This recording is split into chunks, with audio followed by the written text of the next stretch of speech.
speakers to the stage, please. Speakers, panelists, please come to the stage.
Good evening, everyone. If I could just ask everyone to take your seats, we're going to go ahead and get started. My name is Jan Soifer, and I'm chair of the Travis County Democratic Party, and I'd like to welcome you here tonight for this very important discussion. The Travis County Democratic Party has been convening some discussions on a variety of issues that are of interest to various communities here in Travis County. And this one has come to the surface, and as it turns out, it came up to the surface through a resolution that was introduced and passed at one of our county executive committee meetings not long before the incidents in Ferguson, Missouri. And clearly, we were not prescient, but we do recognize that there is an issue in this country. And the issue has to do with relations between law enforcement and the community, and in particular between law enforcement and the African American community and other minority communities. And because we want to be part of the solution and not just talking about the problem, we thought it was really important to convene a conversation like this one, where members of law enforcement and members of the community could talk with one another. And we want to include all of you in the audience to be part of this conversation. We think it's really important, and we think that your participation here tonight is a great step in the right direction. Obviously, there have been other conversations over the years between the community and law enforcement, and we don't mean to suggest this is the first one or the last one, but we do appreciate the need for a respectful conversation, and one in which everybody has an opportunity to speak and to feel heard. And so we'll just ask you, we are going to try and time both the questions and the responses so that everybody has a chance to speak. And I'll ask you to keep your questions short. The panelists have already been asked to do the same. I do want to thank all of the members of the panel for being here tonight. This is a really distinguished group of people, And I think it's really incumbent on all of us to thank them for being here. So thank you.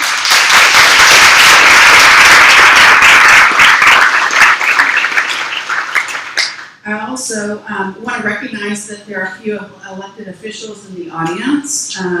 Representative Donna Howard, one of our state representatives. City Council Member Kathy Tovo. And AISD Trustee Cheryl Bratton. Did I miss anybody? We thank you all for being here. And I finally want to give a nod and a thanks to Christian Caballero and Vince Harding, who organized this event tonight. Christian is the political director for the Travis County Democratic Party, and she has reached out to the speakers and helped find a venue and really done a lot of the footwork herself, and we really appreciate everything you did, Christian.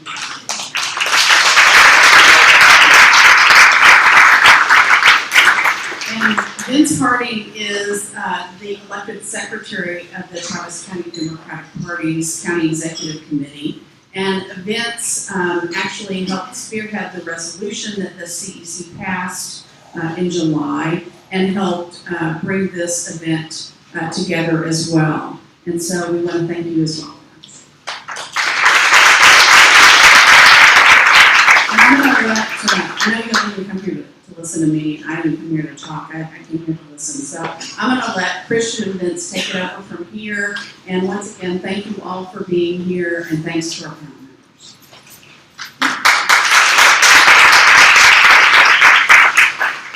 Can I get another round of applause for our chair, James Orton?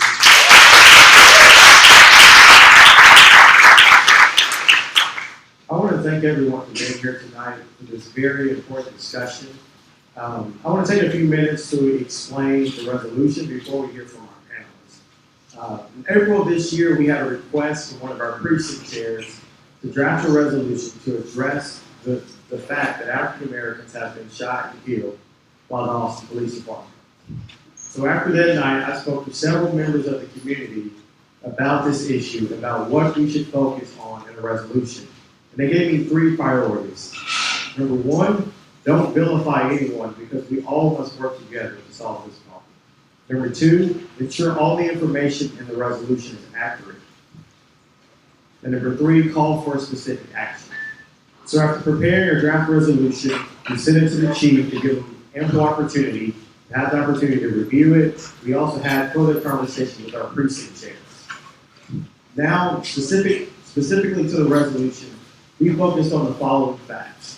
While African Americans account for 8% of Austin's population, they account for about 24% of the police car searches, of the total number of cars searched by Austin Police Department. And between 2002 and 2012, 7 out of 10 unarmed individuals that have been killed by the Austin Police Department are African American.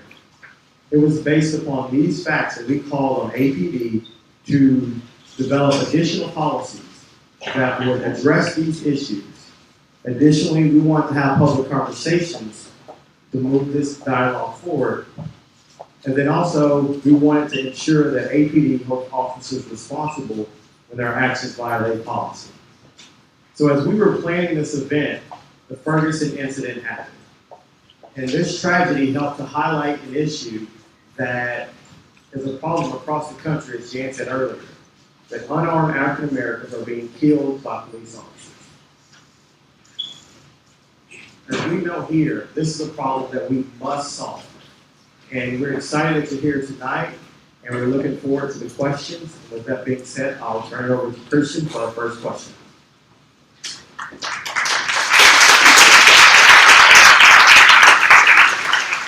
So to begin with, let me lay out the format of this panel and the forum overall.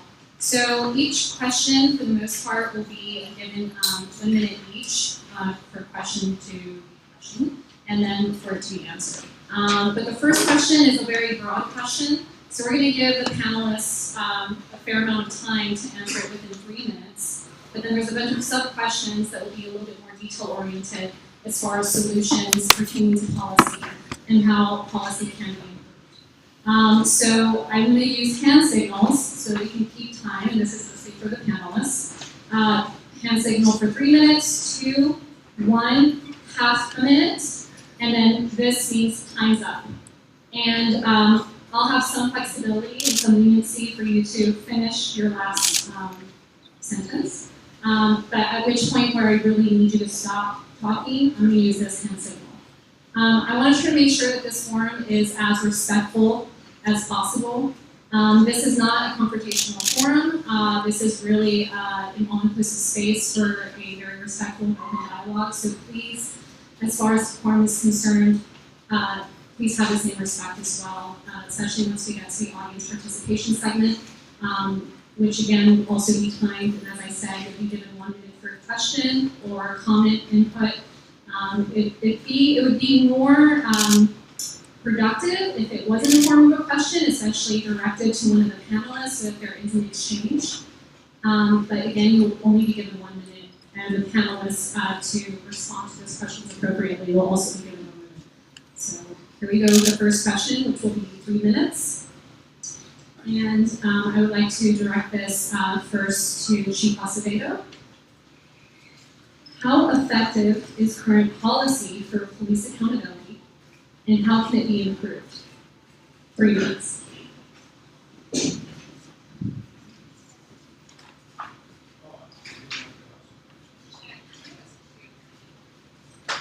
One minute. You're going in alphabetical order, so I'm sorry. Well, good evening. First of all, I want to say thank you, everybody, for coming out. I see a lot of young faces, so I'm excited for me to see young people in the audience. But I think that, first of all, one of the issues that we have to really work on in terms of policy development is understanding where policy comes from. Policy comes not just from the department, but also has to be based on law. When it comes to use of deadly force incidents, officers have to ask themselves 3 questions. One, am I within state law? State law, as Nelson likes to talk about very frequently, is very broad and actually allows for the use of deadly force with some very broader perspectives and details. And then we have policy, which is more restrictive than state law. Those are the 2 prongs that are required to look at. The third prong, which I think is the prong that, from my perspective, makes the men and women in law enforcement just great, and that is the moral compass prong. Just because I can within policy, just because I can within state law, do I absolutely have to use deadly force? And that's the tough part. Because quite frankly, we meet the first 2 prongs on a regular basis on just officers around the country, but you cannot capture those instances where we don't use deadly force, and you only capture the ones where you do. So for every incident of deadly force, you have dozens and dozens and dozens of instances where they could have been used in the prongs 1 and 2, but because of the respective scientific body and the morality clause that I have to speak to my people, they don't use deadly force. Now, having said that, do I think our policies are effective? From my perspective, especially only being here for 7 years, coming from Los Angeles, I think when you look at the totality of the number of uses of force instances we have in Austin, especially as it relates to deadly force, when you contrast it and compare it to the rest of the country, we're about 50% less. We use deadly force 50% less than the rest of the country. The challenge for us is in law enforcement is this. Taking aside specific incidents, we're in the information age right now where everything becomes one big incident, one big department. Where something happens in Ferguson, it spreads this quickly, and after a while we lose perspective. This happened in my city or somewhere else. And I think that makes it really challenging because when we dig deep into our use of deadly force, fact remains that we use it a lot less than the rest of the nation. Lastly, we are always told, people always say we never hold anybody accountable for the use of deadly force. When the facts are that we have fired in the last 7 years quite a few officers for the use of deadly force that was inappropriate, that was not reasonably justified based on the reasonable officer standard, and quite frankly, people will tell you we don't, when in fact we do hold people accountable. So I think it's effective, but I think that the biggest challenge for us is continuing to engage the community. To me, this is important because engagement is truly what it's about. Engagement is what I think comes with better outcomes. That's why I love working with people that see behind me. Thank you.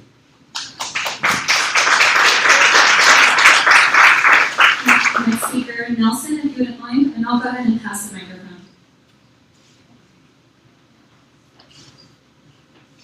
Thank you, Trustee, very much. When I approach police brutality, I always want to bring a certain kind of perspective. So bear with me as I give you the perspective.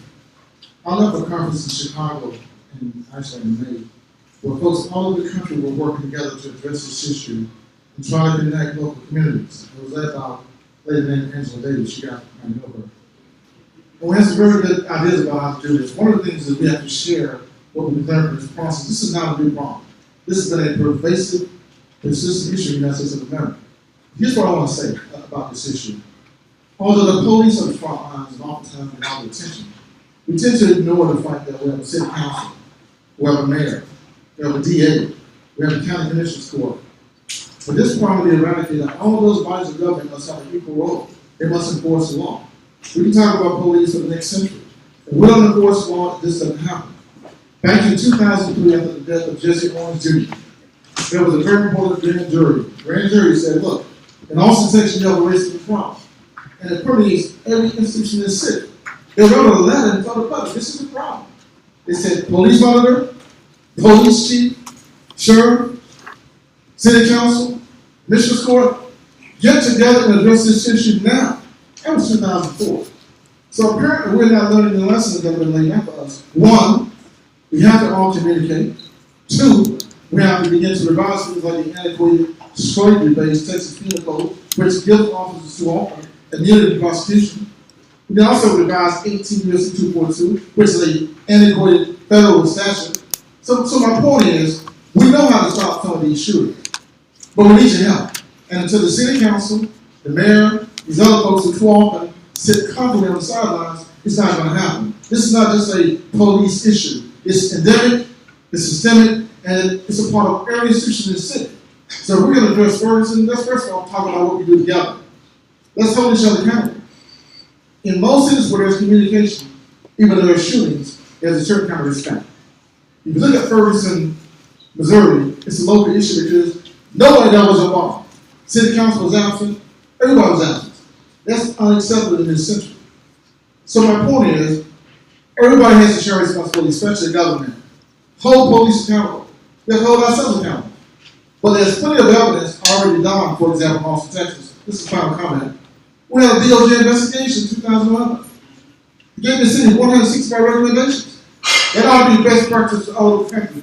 But the FBI has to enforce those kind of standards. The issue is enforcement. Thank you very much. Thank you, Michael. Once again, the question is, how effective is current policy for police accountability and how can it be improved? Next up, Jim Harrington.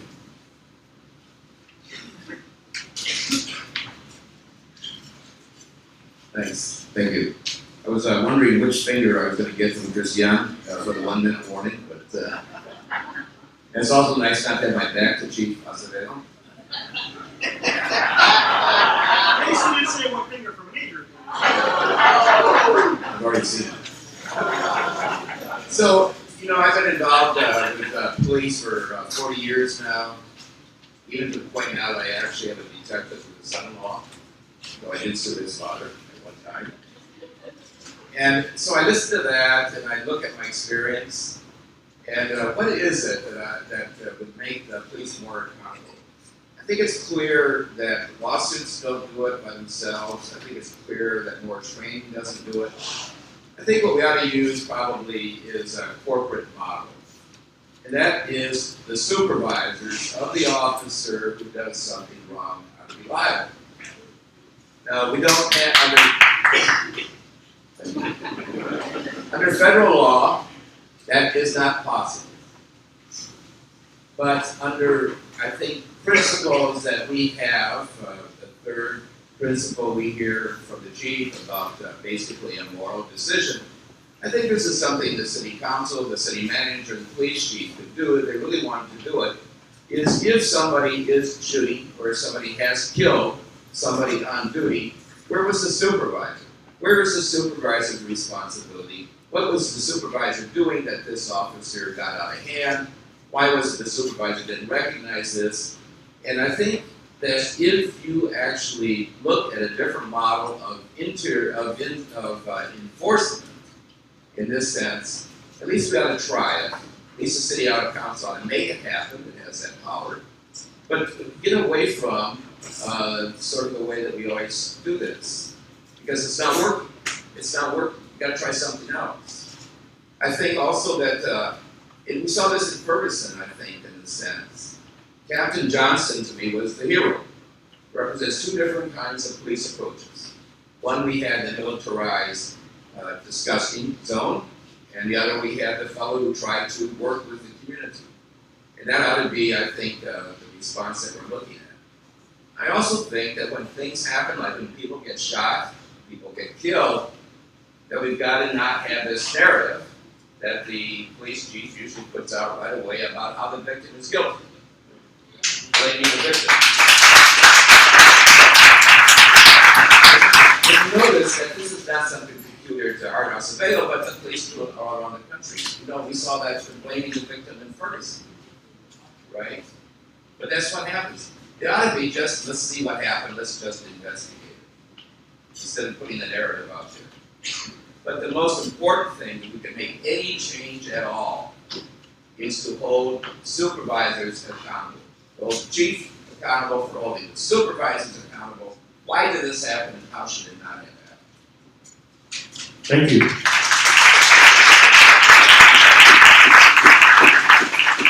Next up, Sergeant Wayne Vincent. Thank you. I'm the president of the Austin Police Association, so I speak for the actual working cop out there.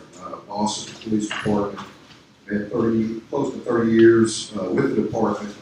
Vast majority of that was on patrol, most of it in the Metropolis area. So my perspective is going to be from that working cop who has to live in those policies we're discussing today, who has to live under the shadow of when one of those tragic incidents occur. That officer is automatically under tremendous amount of scrutiny, and there is sometimes a rush to judgment from society that officer must have done something bad, something wrong, and this officer, even if they were justified in the shooting, screwed up by putting themselves in that position. Let me just say from perspective, here in Austin, our policies are much more restrictive than most places. And I will tell you, when we talk about accountability, I will look Chief Acevedo in the eyes, and you've heard me say this before. He holds officers more accountable than anybody in the state. Firing and suspensions are just routine in this police department for misconduct.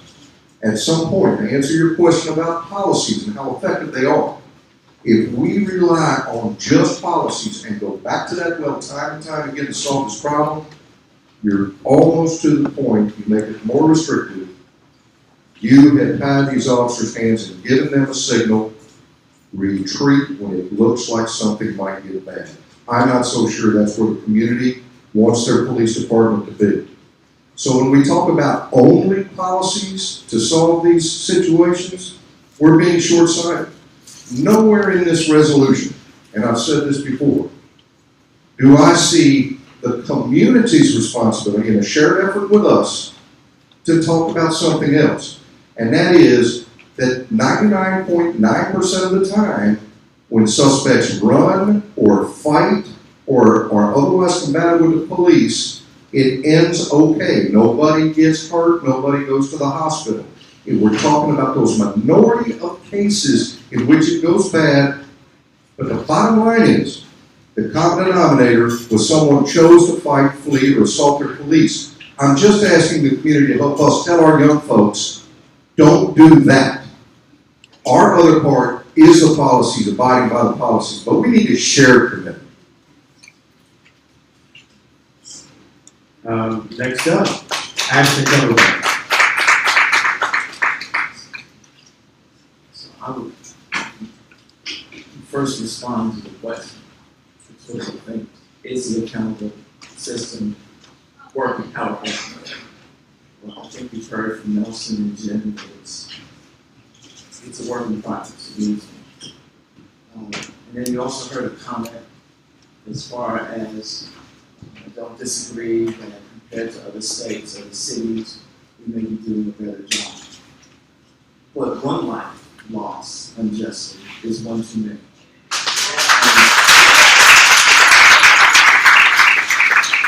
And we focus on the accountability system means an incident has occurred, and now you're trying to examine it and see what was right. What I want us to focus on is on the front end, is getting officers or getting individuals who ought to be officers become officers, and those that ought not be officers, they don't even get in the front door, and if they do get in the front door, we get them out as soon as possible. So there are some key opportunities we have to make sure we get the right folks in to become officers. Not everybody that wants to become an officer should be an officer. That's one thing we need to understand. So at the recruiting stage, at the academy stage, once they're an officer, the ongoing training that we have, and then the discipline. I think those are some of the key areas that we need to look at. And we can afford to upgrade those things to make sure we have folks that are culturally responsive. That are 2 or 1. That's 30 seconds. That are culturally responsive in that place so that they operate in a way that respects everybody. If you have individuals who are fearful of individuals because, and let's be honest about it, they grew up and they went to a school where weren't many African Americans, or high school. Then they went to a college where there weren't many African Americans. Then they come out and you hand them a gun and a billy club and a taser and send it into a neighborhood where a majority of African Americans, the result generally is going to be not good.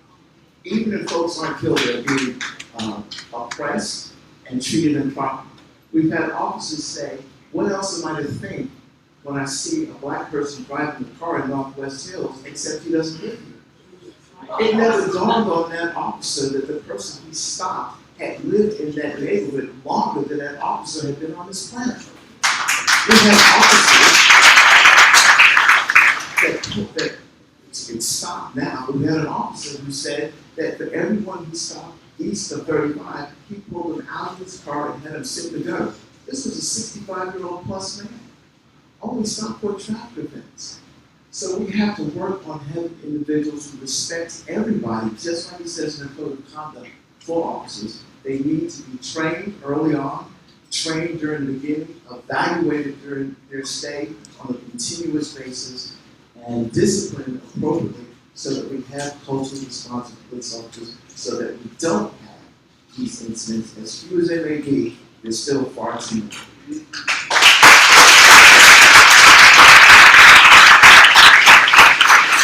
Thank you. The question is, how effective is current policy for police accountability and how can it be improved? Major Darren Long. Major Darren Long here on behalf of Sheriff Greg Kennedy. One of our values in the Sheriff's Office is full accountability. We have some annual reports I left over the front desk, but I'll give you some highlights of that, of our racial profile report that we had to report to federal government over the last few years. We've had 0 racial profiling complaints filed against the Sheriff's Office in the last few years. Also, as far as excessive force or unnecessary force filed against the law enforcement department of the Sheriff's Office, we've had 0 complaints filed. So we believe our policies are good, we believe our training is good, but there are some situations that a peace officer on the street is bestowed upon him. And I guarantee I can speak not only for our deputies, but a lot of my friends and brothers in the Austin Police Department. The last thing we want to do is make that ultimate decision. So I stand here with the Austin Police Department, open for any questions later, and I have our racial profile report with us, or annual report with us. But I ask before you cast judgment on a police officer that you get the entire story before you cast judgment. That's all I ask. And the best for last, our police monitor, Margot Fraser. Well, hello, my fellow Democrats. Nice to be back with you. I think we have some good policies in place. I think what we lack often is some of the transparency elements of things. Jen, you'll be happy to know that we've had some pretty interesting discussions on behalf of the Office of Police Monitor and the Police Department about the issue of the accountability of sergeants when they're having situations. But you wouldn't know that because you don't get to see those documents, as Ashton can tell you as a former police monitor. So I think that we have some systems in place. I don't think we go as far enough as far as accountability, although I will tell you, we have far greater accountability with the existence of the Office of the Police Monitor in this community than is in any other city in the state of Texas. But that having been said, just because we're better than, it's kind of like Texas saying we're better than Mississippi. Not necessarily meaning that. So we have more things to do. I think we need to make the system more transparent.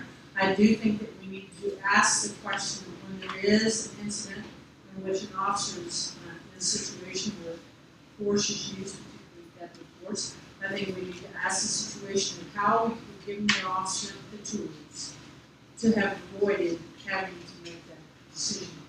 Whether that means in the officer's training, whether that means education of our youth in the community. As a parent of an African American child, I can tell you I've had the discussion with my daughter about how she is to behave with officers. Now, I hope, quite frankly, every parent has had that discussion with their child, although I would like to live in a world where I didn't have to have that discussion with my child. All right? But I do think it's a responsibility of our community for us to do it. We're doing good things. We've got a lot more things that we need to do, and I hope as we continue this discussion, we'll have an opportunity to talk some about some of the areas where I think that some of the solutions lie, and that, quite frankly, starts with recruiting our police officers and our sheriff's deputy from the very community that they will serve, raising children up in our high schools to be proud to say what they want to be as an awesome police officer or a Travis County deputy, and then equipping them with training that makes them see other people as part of their community with them as opposed to someone that they should be. Thank you.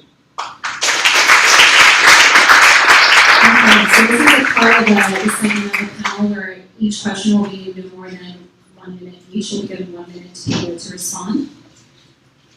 And it looks like it's to you, Darren Long, Major Darren Long, but you got the mic. So this is a sub-question to how can we improve current policy? Should there be a mandate of on-person video cameras for each police officer?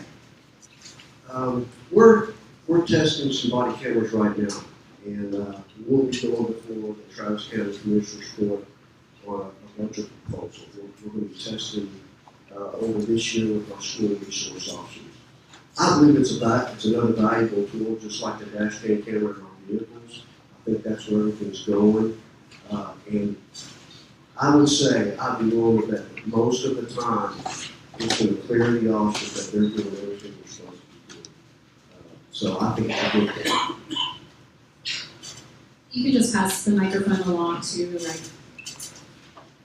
I think making cameras uniform is a no-brainer. It should be all across the country. But let me add one more point that sometimes we don't get. When I mentioned the Department of Justice, that's the federal government. It's the highest form in this country. Even though EPD, as the chief said, does a great job. Here's what they said when it came to the investigation. It says that your use of force policies are deficient. They said they were deficient. That's important. Then they said that APD should revise its general statement on use of force to permit force only when force is necessary.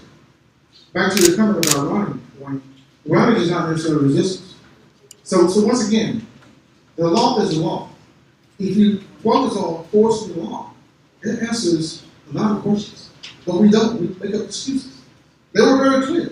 If there's no resistance, then you should be minimal in how you respond to people, whether they're running or not. And I'll tell you something I don't want to hear. A lot of white folks run in this city and survive it all the time. So let's be very clear.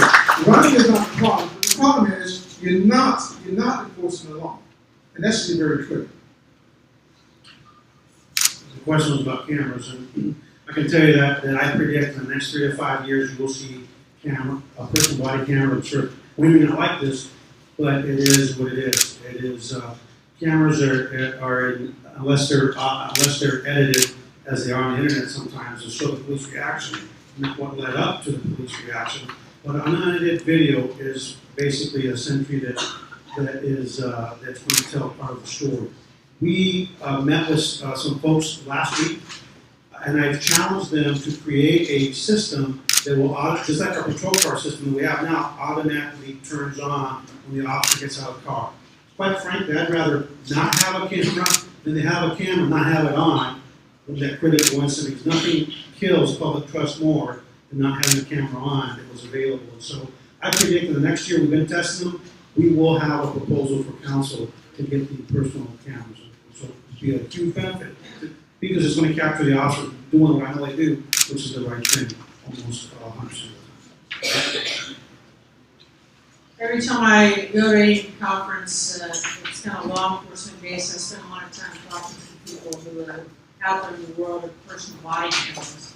And I will tell you, and one time somebody asked me, they said, well, what agency you're the head of? And I said, well, not a police department. And so I explained to them what I did, and they found that to be kind of interesting, and I would care about this. And I explained to them that I think that it is, being able to have some videotape is the best evidence that we can have. What the chief alluded to there, that part of the problem right now with the current system is that the officer has to turn on the cameras, which is how it used to be with the DMATs in the car. And the problem was often the officer forgot to. There were several cases here in Austin where there was supposedly some kind of malfunction with the camera, and I don't know whether it was or not because I wasn't monitoring at the time, but it is very destroying the trust. So it needs to be a situation that is automatic. There are also some privacy issues that need to be dealt with, because I will tell you that if you as a citizen or a community member are sharing something with an officer, you may not want that to be public to the world. So it is not as simple as it may seem, but I think it's definitely the way of the future. Based on what the chief said, Margaret's probably absolutely think it's something to do. I think that's the way of the future. We're just waiting for the technology to be where it's feasible. And I will tell you from the officer standpoint, wire us up. We already got cameras in the car. We don't mind that. But let's not stop there. Poll after poll indicates it's not that poor street cop that develops that mistrust. That cop has no power to cover things up. That cop has no power to change policy or interpret policy. We've done the experiment. We're a governmental agency that's been mobile, and for the last 10, 15 years, we've been wired up. It's time we also start wiring up our elected politicians who make those decisions. Those individuals who make life and death and multi-million-dollar decisions, that's where the real distrust is. Mr. Politician, we've been wired up. It's time that you are, because I'll tell a politician the same thing we were told a long time ago. Being on camera and on audio when you're conducting business is for your protection. So it's time we start thinking in that area as well.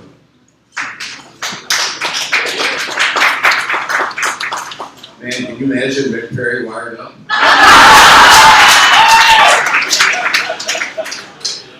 I think cameras are a yes, and I think they're critical. We have to have transparency, and we have an awful history in our country, and we've talked to that obliquely in different ways, but the only way we counteract that suspicion that goes on is if we have cameras. We have to have that transparency, I think, all the time. It's a transparency we do not get from the district attorney's office, and the only way we're going to get it is being able to look at what actually happens.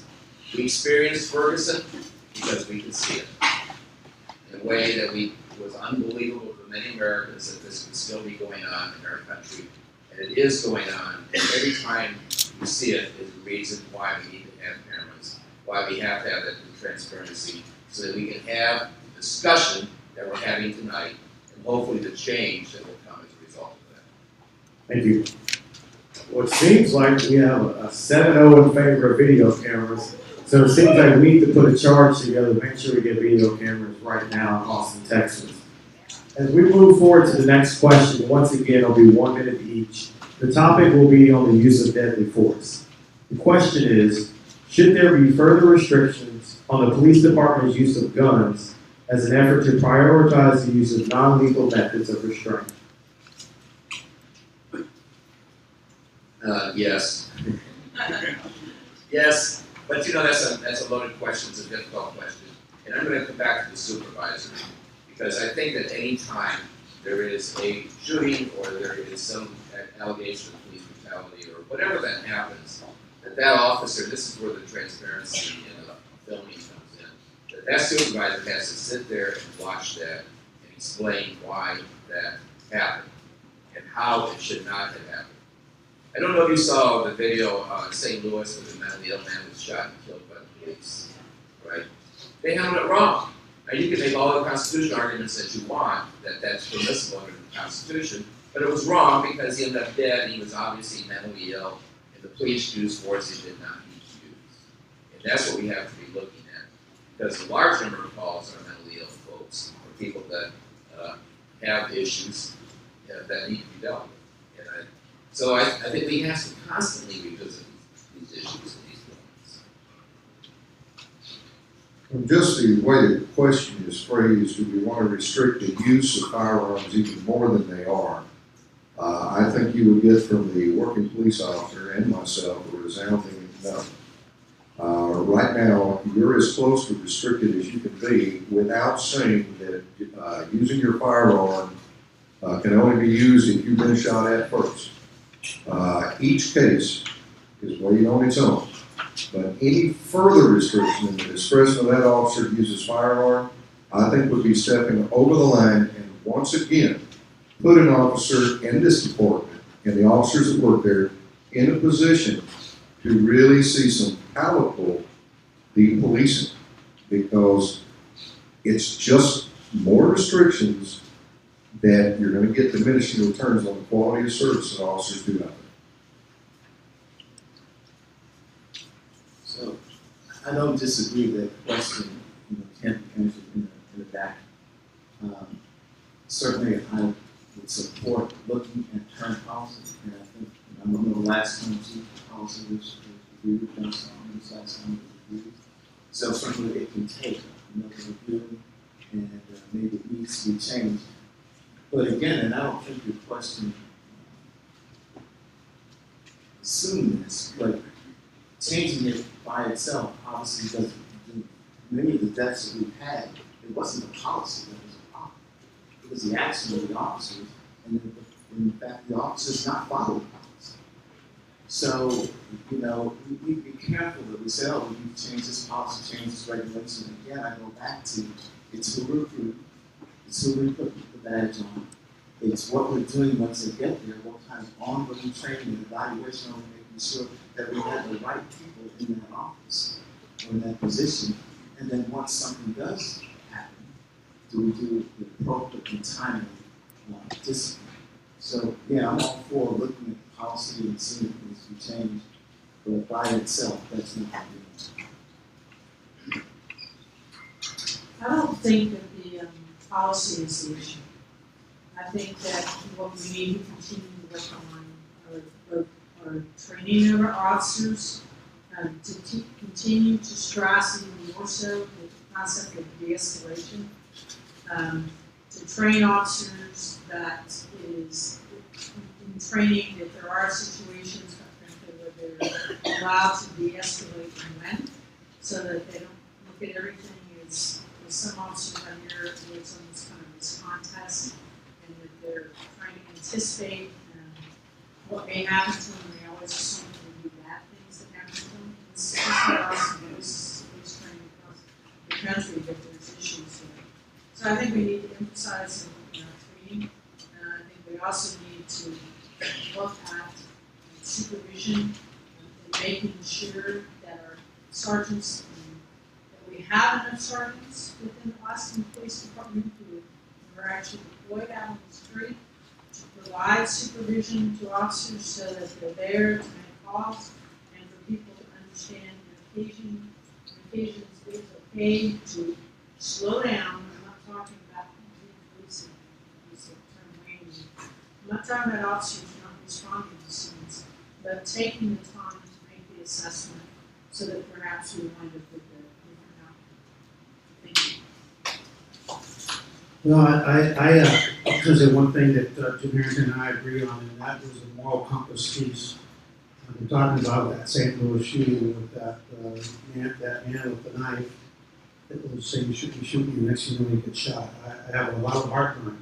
I actually went to a meeting in October with chiefs from all over the country, and I plan on talking about that. Because even though it happened there, guess what it reflects on? It reflects on us here in Austin. You know, we don't live on an island. I don't think, again, our policy is a model policy. And to speak to your point, Jim, on holding sergeants accountable, we have disciplined a handful of sergeants over the last few years for their failure to announce that do their job. I mean, you're a sergeant, you go out there and lead. I don't worry about peer pressure like some sergeants like to talk about. I need peer pressure, what I need a sergeant for. Having said that, I know that our policy works right now, generally, not this perfect, because we've had a fire officer who used deadly force for the last 7 years and longer.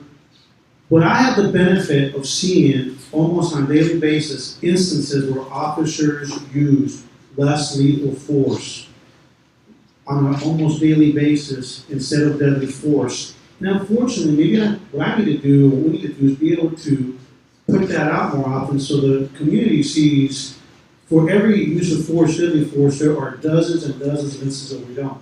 Not that we're perfect, but we're better sometimes. All you hear is the bad things, but you never hear the, I'm telling you, dozens and dozens and dozens of times that happen throughout the week where we don't resort to deadly force, where we did meet prong 1 and prong 2, and we use less lethal. So that's something I'll kick around and kick back to you all and see how we can maybe accomplish that as well. If we examine cases in Austin, for example, Sophia King, there are clearly cases where you could use things like beanbags as opposed to shooting people deadly. I think if you look at shootings in Austin, whether it be Sophia King or Jessica Owens or Daniel Roker or Kevin Brown, they're always based to engage people more than just using your firearm.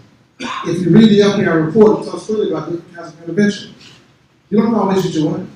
In Vermont use. There's also self-defense courses. So I think the whole idea about this is what is situational and what do circumstances require. And back to the policy, which some folks don't seem like here, but the policy are galvanized. If you're trying to engage any suspect regarding that action, you can only use the force required to subdue the suspect. Yeah, that's what it says in the policies. But if we don't do that, whether it be Larry Jackson or Byron Carr or Meek Bradley or David Contreras, we're not going to achieve our standard. So I'm going to stay on policy. But yes, certainly restrict the use of firearms as much as possible and make sure your people are trained to use other kinds of techniques when you intervene in these kinds of situations.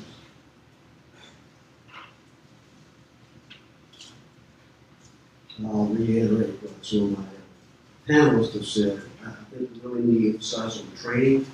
Consider an officer sometimes is barely 21 to 25 years of age to an academy for a few months, and then you get a week or two training a year to sometimes make a split-second decision on which weapon to grab, a taser, an asp, a firearm. I'm going to tell you, it's hard to make that split-second decision and be tried by so many for the next couple of years that get to take all the time in the world. So I would say we do definitely need more training, and that would be between our city council and commissioners for it to provide more time and more officers so we can take those off the street to provide more training and more training for our supervisors. But at the end of the day, it comes back to accountability. And we as administrators, when we find out that one of ours has done something wrong, violated policy or statute, that we need to stand up and recognize that and hold them accountable for whatever that accountability is for that particular situation. And I guarantee you we'll do that in the sheriff's office. You can keep them brief. So moving on to the next question. We're just going to keep going back and forth just to make it easier for everybody. Should there be additional trainings for our police force to help remove institutional and systemic problems that result in racial disproportionalities? So kind of bringing further awareness within our police force, intensive trainings about institutional racism, social discrimination, and helping remove that institutionally. I think I just go back to what I said earlier. Our staff does need more training, and it takes technology, it takes taxpayers' money to provide the equipment, to provide instructors, to have enough instructors at the academy. All that goes into play here. So I would say training plays a big role in what officers do, because a lot of times if you ask them after a critical incident, they said, well, I fell back in my training.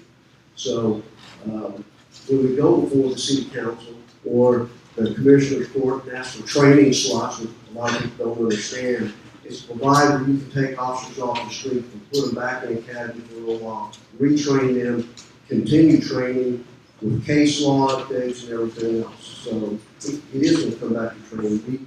If you ask police officers, we'll take all the training we can get. If training is your premise, there are a lot of unsupports, like for example, when you meet black folks who didn't train, or brown folks who didn't train, let's not kid ourselves.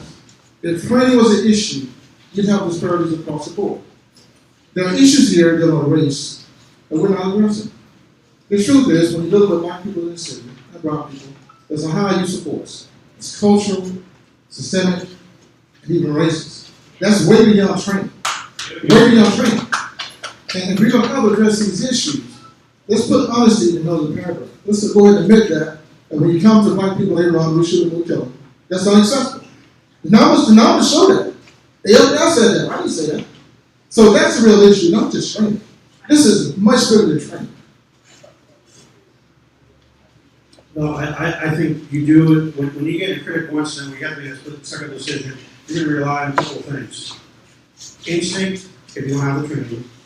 And I don't want my guys and ladies to rely on instinct if I can get more training. Or experience. If they don't have the experience, we need to get them the training. A lot of folks, we do our cultural competency training, so on and so forth, but what gets you in trouble is tactics. What gets you in trouble is, acting before thinking.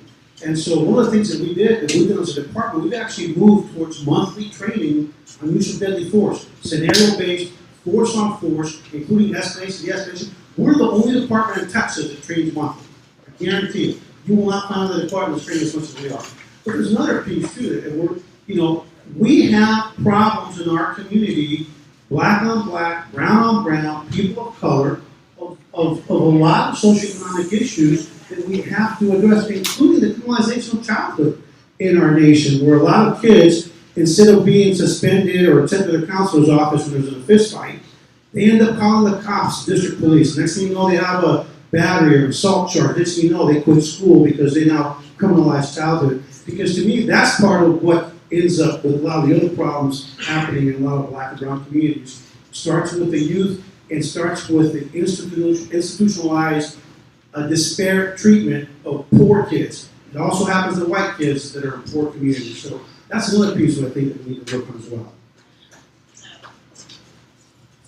I'm going to disagree with my friend Nelson. We don't disagree too often, but I'm going to disagree in that one.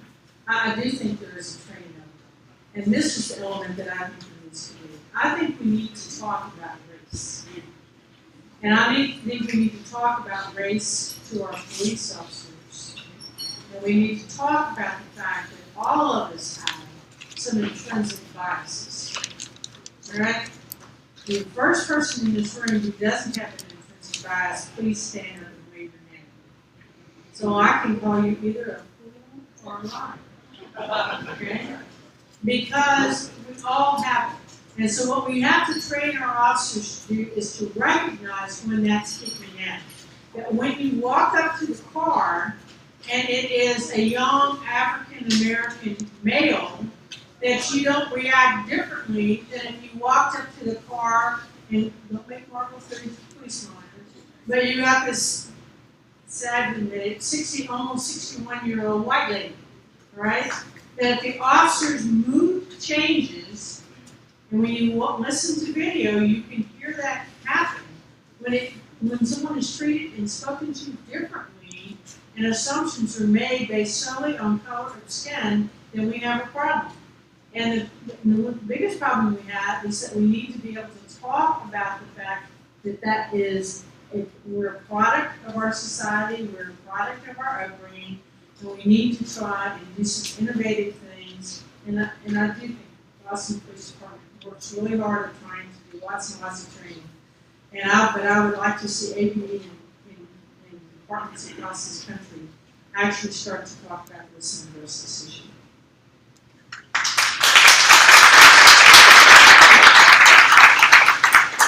I think you can tell from the first answer I gave that I absolutely believe that training is a component. It's not the only answer, but it certainly is a component. And as Margot said, we need to talk about the racism. There's a phrase that we use called matter out of place.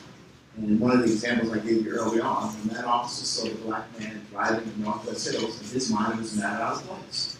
And that guy had no business being there, period. So he treated him totally different than he would had it been a white gentleman the same age driving the same car.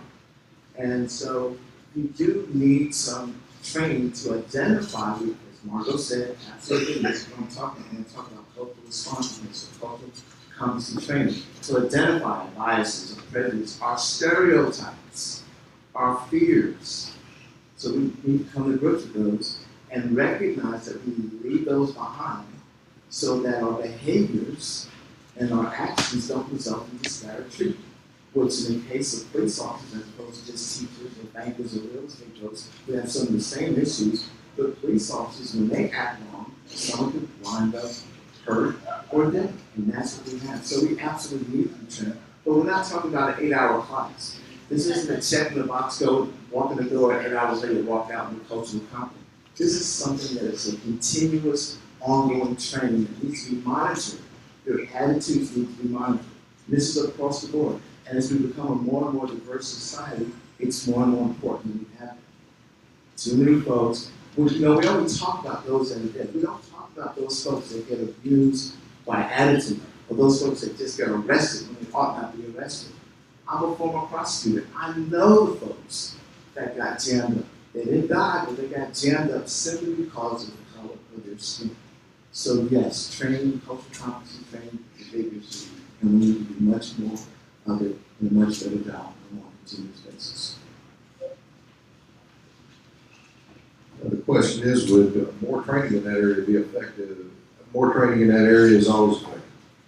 But I do want to speak from my experience in that, as you say, it's not an 8-hour course or even a 40-hour course. It's an ongoing thing where we all look inside and see how our prejudices, how our preconceived notions affect us. Those are conversations that happen every day in a roll call, in a conversation between a rookie and their field training officer.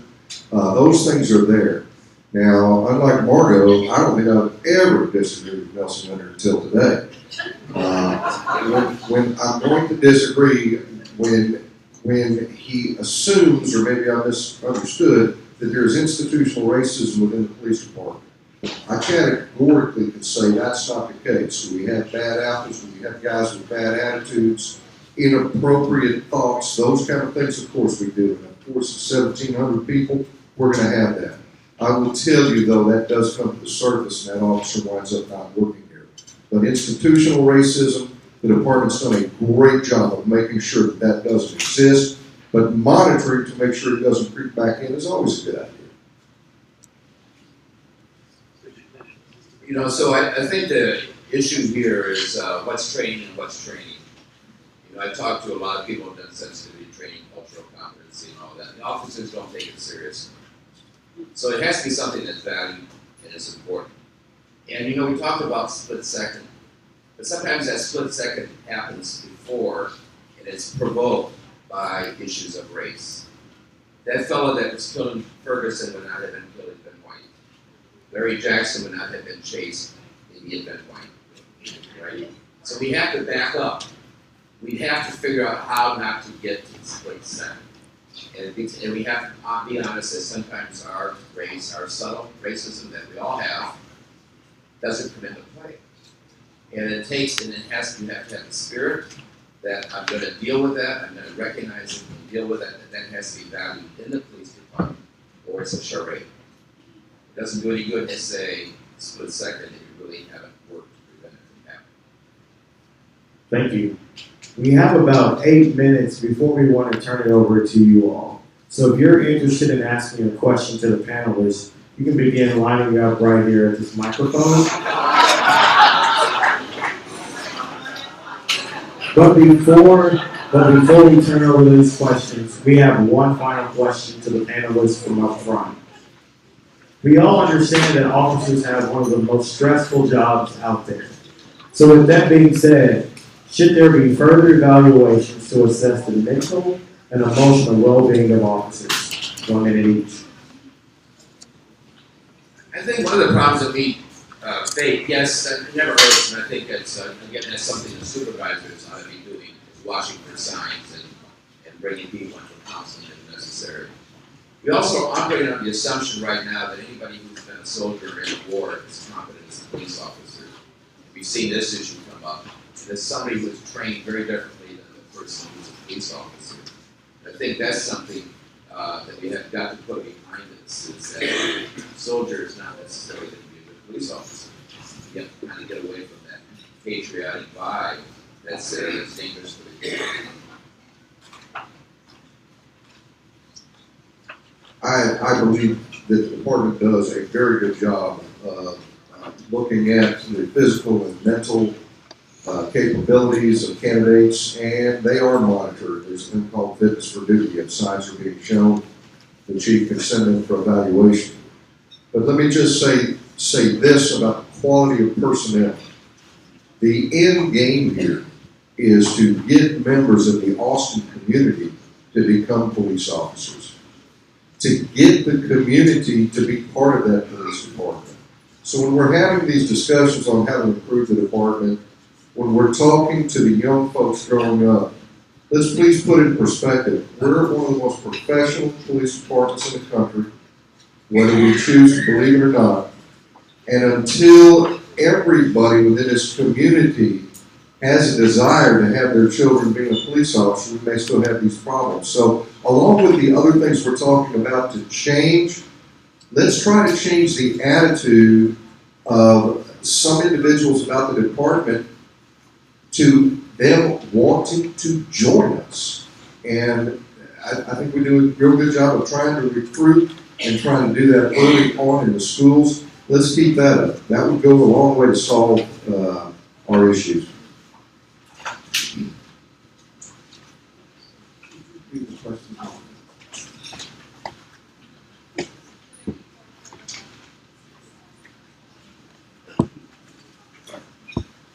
So let me answer that question.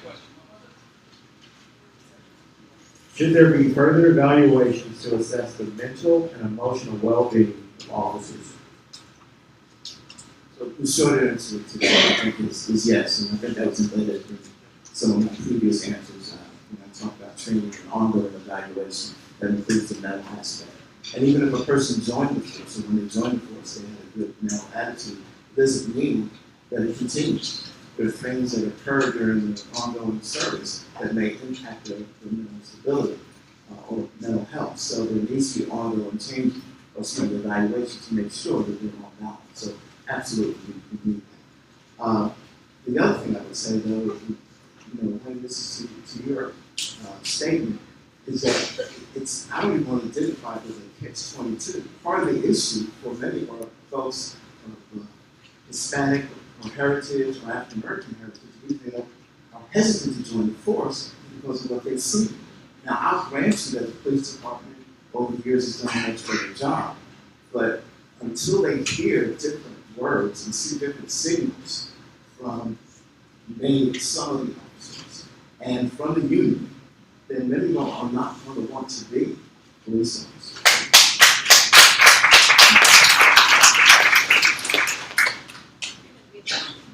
I think that the police department does a good job, especially in the initial screening of officers. However, I think that one of the components in particular is sometimes when we're using the sign side, when we're looking at officers who find themselves in trouble, we is that we need to look to see, we want to look to see is there something we missed, and what lessons that can be learned from the situation. Something that was missing in the person's background, or often my staff will hear me say, I'm watching this train wreck go down the track. And what I mean by that is that you start to see an officer who has gotten off track and never was on track, and you know eventually their behavior will cost them the job. And I think that we need to, including office and responsibility from my office, we need to do a better job, not only of supervisors pointing that out, my office pointing that out, the police department looking for, to recognize that when we see an officer, most of the time an officer, one of the things that occurs is that you'll see signs that they're going down a path, there's rudeness complaints and, these sorts of things. And so we need to continue to evaluate those and recognize that officers are human beings who have all the stresses of home, and sometimes those occasions in their life, their job influences their home life, and their home life influences their job. So I think we can always do a better job of taking care of the officers and I want to stand up because the music starts to hurt. The answer for me is yes. We need to have ongoing evaluation. We have what's called a fitness duty process where we actually use it to psychologically evaluate officers when some flags start being raised, or check out their health where some flags are being raised. And I'm very supportive of continuing that because people change, and the profession changes. My mom used to tell me, if you get a bad attitude, I don't care how big or bad, they're going to 8x10 bring it over your head and make it that bad, it's too heavy. So we have to recognize that. We didn't have a risk management division when I got here in 2007, so we established that. We established a wellness program. As a result, we now have systems and processes in place. Not to mention the fact that when we see an officer that somehow slipped through the cracks, we have done this on numerous occasions. We go back and actually check the background. Was there something in the background that we missed? Was there something we need to add? And just so you all know, in terms of our testing for drug screening that we do every year with our officers, every month we test a certain number, we are going to make sure that more pounds of steroids are added to that as well, to make sure we're not missing anything in that regard as well. So thank you. I think clearly the psychological testing should be more extensive. But I want to mention the early warning system, because that gets back to Jim's point about supervisors. There are many times when officers have indicators about their behavior that's not documented by state law because it's not sustained. That's important. If the police officers spend more time looking at early warning systems, because all these guys that are killing people, they always know some kind of indicator. I can tell you that's from experience. I would say really focus on the early warning systems that identify behaviors that have come up before in other situations that are not sustained under state law.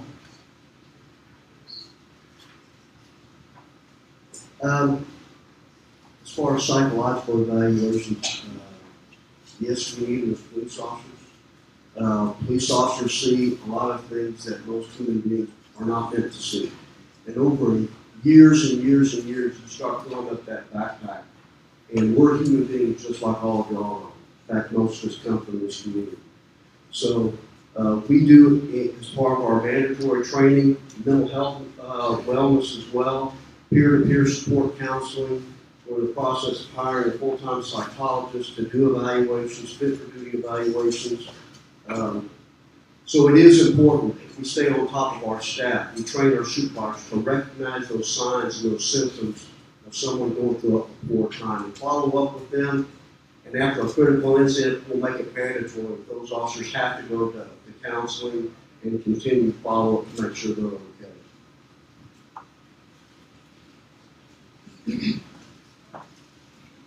Okay, so now we're going to do the audience participation segment, and like I said, every audience participant has 1 minute to ask a question or give a comment, and it's best to direct your comment or question to a specific panelist. That way, if you do want to exchange, make sure that it is direct.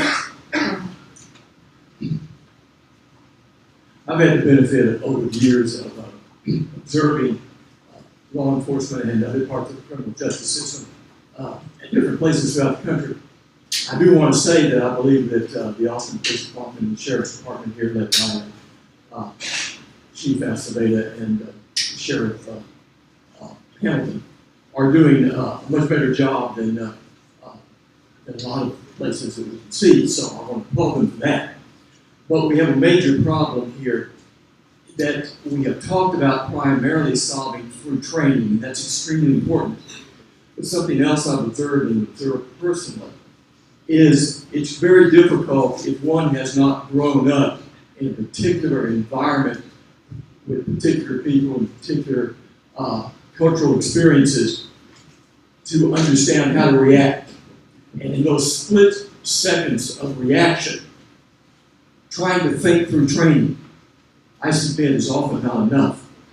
What we need is to find a way, and I'm asking our law enforcement representatives here today, find a way to encourage more people from the backgrounds of the cultures where we need that experience and that intuitive grasp to come into law enforcement.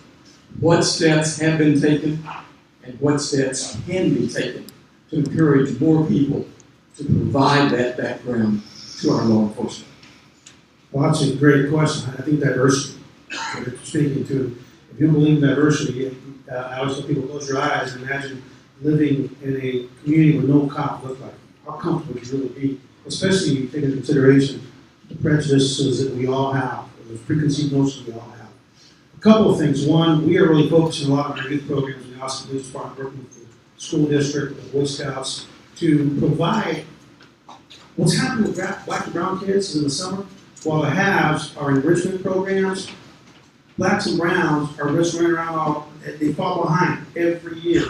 We need to start demanding more investment in our youth as a community. Secondly, one of the things that we did a couple of years ago, and I got beat up a little bit, I really believe a lot of people that come from black and brown people can't afford to go straight to college. So what do they have to do? They have to help support a family, they have to support their, you're 18, they have to support your little brothers and sisters. So what we did 2 years ago is we raised the reading requirement in terms of the Nelson Denny for the entrance exam, and we got rid of the 32 units. And some people don't like that, but I really felt that when I asked my staff, what is so special about 32 units? Nobody can say anything about it. They couldn't explain to me why we got it there. And I felt that it was disenfranchising people because we have written exams, we have psychological exams, and we have processes by which we can evaluate their ability to do the job, and I wanted to wider than that. So I'm hopeful in the next few years, you're going to see a much more diverse police department that comes from the same community that needs us most.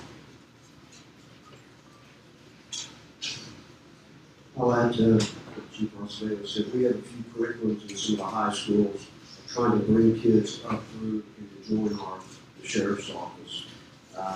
We also have a lot of recruiting at events and extravaganzas and stuff that we put on, trying to attract the local community to join our diverse force. So you have families and friends, we have vacancies, please refer them to us. Would love to, we've got about 30 or 40 vacancies right now. Would love to hire anybody in this community that wants to come and step up to be part of this and help us make this a safer and more diverse community. Yes, my name is Susana Almanza, and I'm with Poder. In 2005, we filed a Title VI complaint with the Civil Rights Department with the death of Daniel Rocha. And one of our recommendations is have training for the use of tasers and beanbag shotguns. Yet, just on July the 20th, Janiyah Wheeler, 7 years old, the police entered the Owens home and shot the taser and hit the little girl, Janiyah Wheeler, 7 years old. So this is something that is very important. When you traumatize a child and the family is traumatized and wanted to be here today, but yet we need to look at when these police use the tasers and there's children, a house full of children, do you really use the tasers and what are the alternatives? And I'd like to hear everyone's comment, not just the police. Thank you.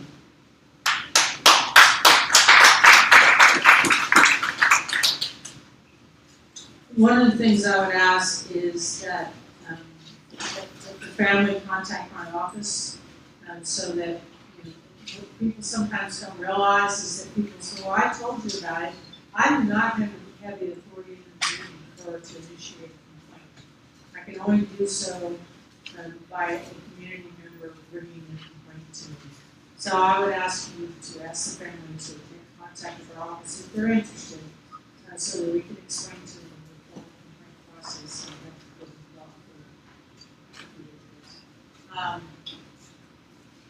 I agree. I mean, every tool that the police have has potential for, and I don't know anything about this state, I don't know anything about this one. But every tool has potential for being misused, and that is why good policy and good training and, quite frankly, very good after the situation review, and then transparency of that, I think is essential.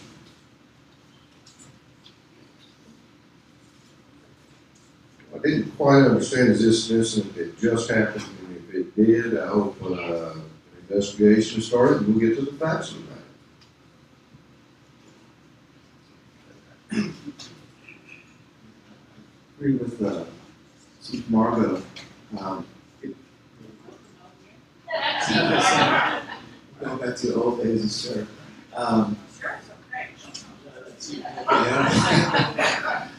Without knowing more about the facts, I can say. But certainly in the service, I totally agree with you. Just because you have the tool doesn't mean it's appropriate to use against everyone. And there's an age appropriateness and a size appropriateness for the various tools, whether it's a blue bag or a taser or whatever it is. And certainly on the surface, it appears that using a taser against a 7-year-old without knowing more what you have in hand, what you think seems inappropriate, and so hopefully they will be able to get to the facts of it and deal with the folks approach.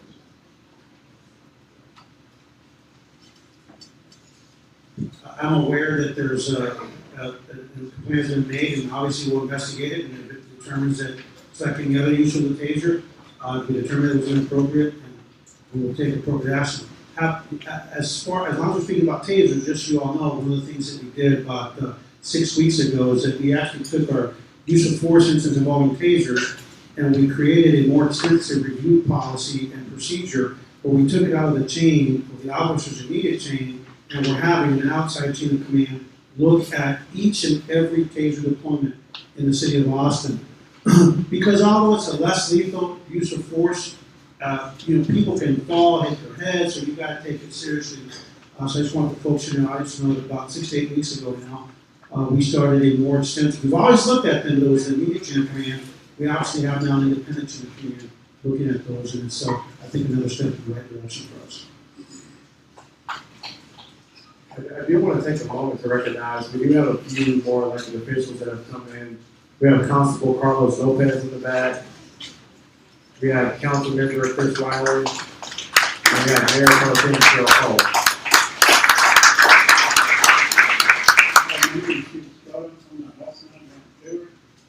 I'm been here 10 years. This is for Vincent, all right? He said that if you didn't run, basically you get shot. Well, he's got a point. He's right about that. I was sentenced to get shot from the movie officer. Get him a cell phone, got me out of the car. So I was driving drunk, and I was trying to get my cell phone. I was talking to the boss, hey, I think I'm going to get arrested. I dropped my cell phone. I'm get it. Get translated out of the truck. And I did what he said. You get shot. Got him to the guy. But the thing is, I don't drink. So 8 months after they got to Butler, they went for extra drugs. That came later. 8 months later. So it took 2 years to get this fixed. But I had to go through a lot of channels to get it. They sent me different places. I ended up at the sheriff's department. The guy looked at me and said if I had drug problems, then we talk about things. So I went through a lot of channels to get this. And even the lawyer that they appointed for me never showed up in court. For 8 months, and the judge finally got another judge.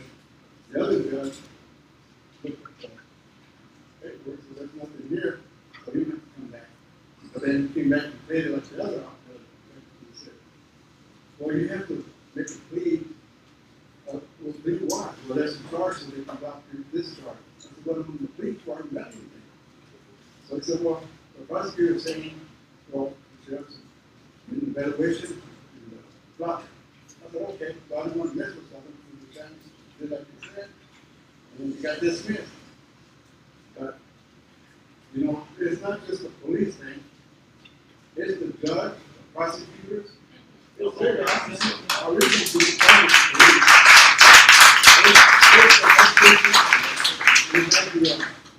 I've been listening to my office before with another officer, he's still out there calling phone. It's 5 years ago, and I went to the street one interview. The first day he quit, they were killing to quit, run that duty. We had 3, 4th year. Yeah, but I don't want to talk about that case. I have the same thing about this case because Steve Oswego, I know him, but he doesn't, you know, people, I told you out the rest out there, that I knew Steve Oswego the weekend, ran Kid Marathon, when he first came to town. And then when I mentioned that I did dark duty for President Bush and the governor, that this man Trump was taken in. And they took me in thinking I was talking. So I knew they would take a picture of me and they arrested me. I ended up in Busted magazine. And I made a big smile like Governor Rick Curry did. Your question? Yeah. Thank you.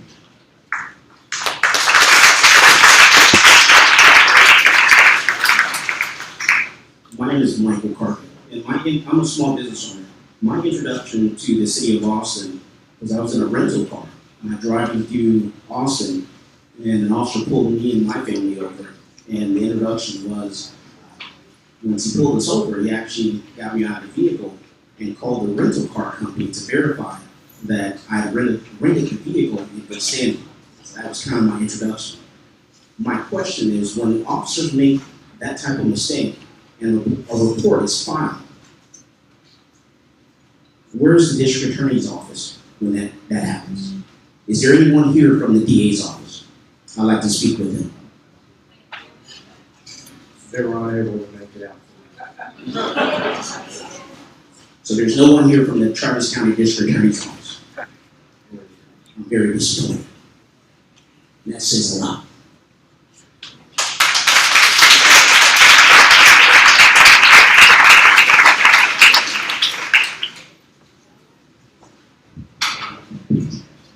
So it's been, some talk about statistics and this and that.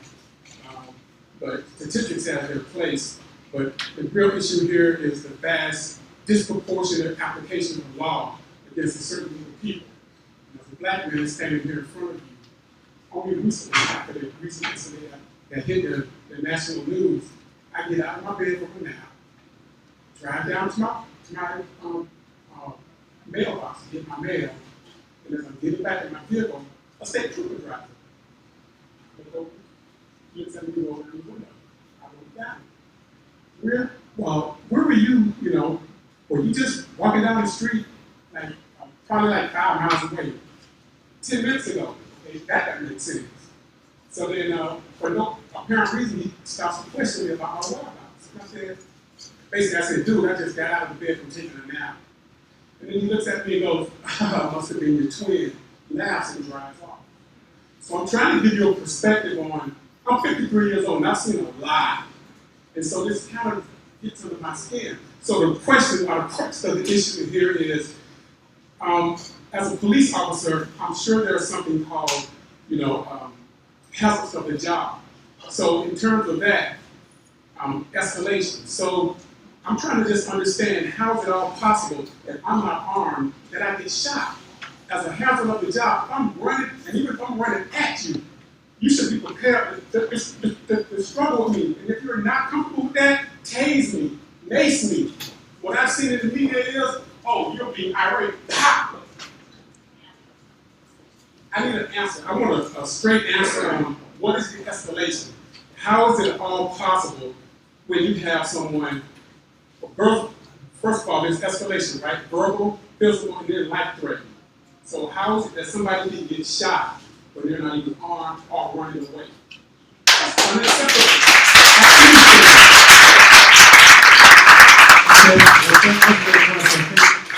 It's the totality of circumstances, and, you know, we focus on somebody being unarmed.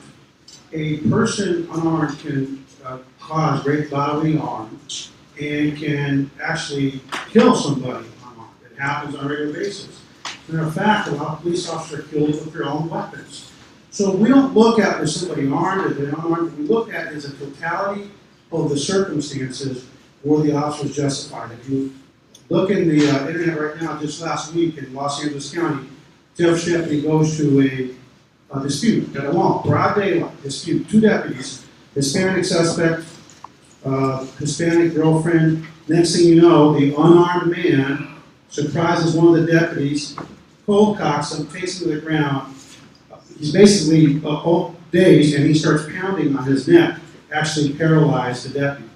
So although normally when you think about being unarmed, normally you wouldn't think that deadly force is justified. You can't just focus on whether the person's armed or not. You've got to look at the underlying facts, the evidence, and the totality of the circumstances. And so that's what we look at. Was it reasonable under the circumstances for that use of force to occur? I'm a kindergarten teacher in Dove Springs. 97% of our student population is low income. And when I talk to my students, I see that some of them, 5 years old, are already completely distrustful of the police. And if I ask them who they would call in an emergency, almost none of them say they would contact a police officer. If a 5-year-old already has a negative view of the police, when they're older and have an encounter, they are going to run, they are going to resist.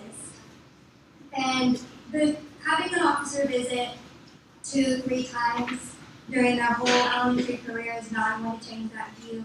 Having me talk to them about the police is not going to change their view. It's going to take relationships with the students and with their families. So I would like to ask Chief Acevedo how our community could work together to reach their families to make a long-term solution. Great, that is a great question. I'm going to talk about my life experience. I came to this country at 5 years old. Didn't speak a word of English, didn't understand the culture, grew up as a person of color, and I'm telling you, the kids are already bad enough to the police at 5 years old, there's a problem in the home. Because they're being raised to not like the police, and that's a problem. I'm sorry. A 5-year-old child, excuse me, a 5-year-old child, I'm sorry. That's the same kids that don't do their homework. Who do they blame? The teacher. That's the same kid. I'm sorry. Well, first of all, a 5-year-old shouldn't be watching the news. A 5-year-old is an innocent child that shouldn't be watching the news. So I am talking. Excuse me. You asked a question, I'm answering it. It is a problem. So that's why we have a lot of our youth programs in East Austin. We have our programs in Dove Springs. You know how we build relationships? Hundreds of kids at our soccer games that we had just a few months ago in the summer. We have to do more. We have to do our police activities week. Because quite frankly, there are a lot of homes where there aren't responsible adults raising these kids. And Hillary Clinton got it right. It takes a community. And if that means we have to invest more as a police department in our youth programs to build that trust, absolutely, we will work on that. Hi, yes. My question is going to be more targeted towards the chief. I know you were standing up a lot, but I think we have a lot of questions for you. My first point for you, and I also think I heard it from another one of the officers, is that I would kindly like to suggest a comment, because when we hear things such as, well, in Austin, we may have a problem, but it's not as bad as other cities. It's like talking to a person whose house is on fire and needs help and saying in that moment, oh yeah, we see it's burning, but the California wildfires are worse. And I would just like to say it doesn't do anything to help keep that fire out at that moment. That being said, I'm curious how you all see the direct effects of systemic racism on your police department. What are the concrete examples that you see? And do you think your department is genuinely concerned with the issues of race and racism, or rather more invested in sweeping them, the blemishes under the rug to save face before a public crowd? Thank you. I think as a culture, we don't have a issue with racism in our department because we won't tolerate it. We won't tolerate discrimination, we don't tolerate racism, and we will not tolerate our officers treating people based on the color of their skin. And if you could be witness to some of the conversations we have internally when we see the issues, I would tell you, start watching what goes on in the monitor's office. When we take action against our employees, it is, which is a reprimand or beyond, or it's like a day off or more, it is actually public. So if you want to see how the police department, what kind of levels of tolerance it has in terms of inappropriate conduct, or the racism, or use of force is not appropriate, I would ask you to please take the time, go to the monitor's office, and you can see the level of accountability. The other piece is, you're right, one use of force that's unjustified is one too many. But when we paint with a broad brush and say the whole department is bad because of one incident, that's just that creates a perception of it isn't accurate. I'm in Starbucks last week. The man comes up to me, starts just yelling at me about how bad our department is. Starts giving me all the incidents that he was angry about. Guess how many were in Austin? 0. So that's the challenge. Is I think the more we engage one another, whether it's the youth and whether it's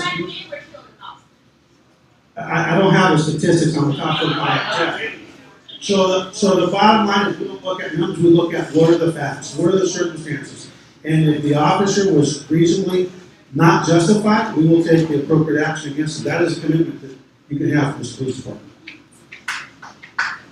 I do think what I'm hearing is a question about systemic issues.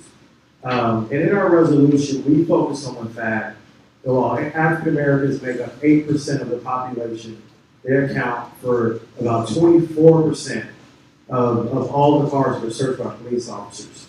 So we're trying to get some questions about systemic issues. You specifically said, there is no racism, there's racism an issue. We're trying to figure out how do we get these numbers if race is not an issue.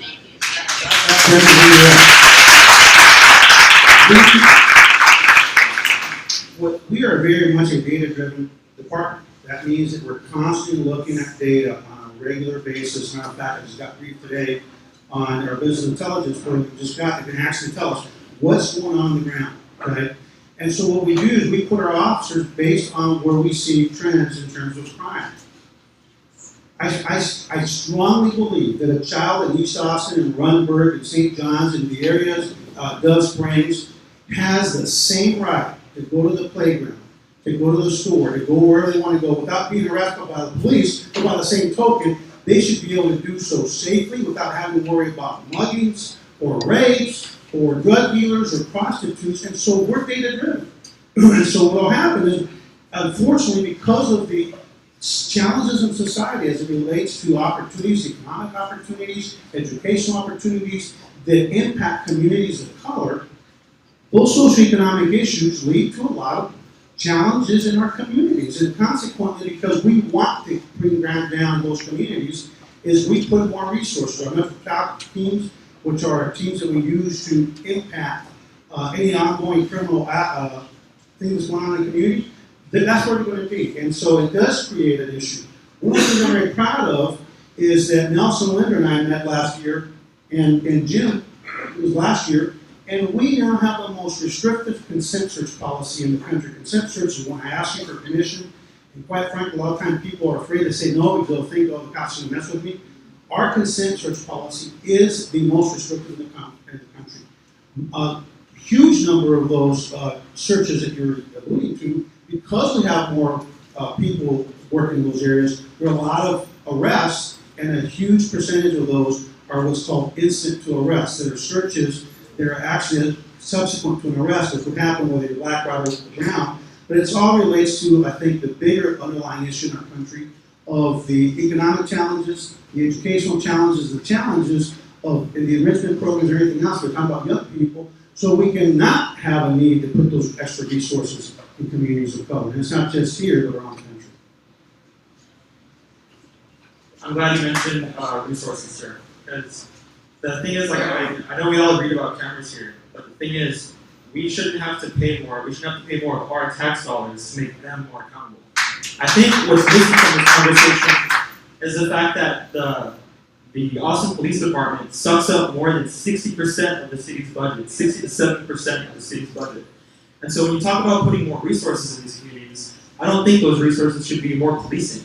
We need economic opportunities in those resources, in those communities. And the thing is, we're not going to get those solutions from the people that are up here, because some of the people that are up here, it's in their best interest to maintain what's going on. Austin has some of the most highest paid police officers in the state. And that's very instrumental to this gentleman right here, this is Wayne Vincent, because the police union that he's president of, they have a lot of political power in this town. Now, whenever a city council candidate tries to look at that budget to make them more accountable and try to get some of that money away from them, it's his forces that are going to say, hey, we're going to fund your opponent. We're not going to give you our endorsement.